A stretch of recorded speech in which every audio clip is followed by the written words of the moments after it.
Vamos a practicar un ejercicio con los 5 sonidos. El primer ejercicio, sol y la 3 veces.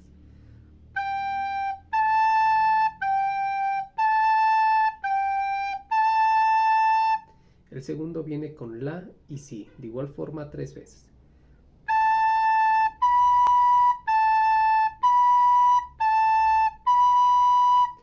Tercer ejercicio con si y do.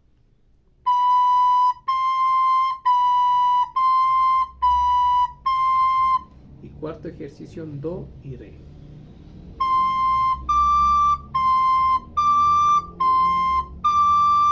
Repetimos todo seguido.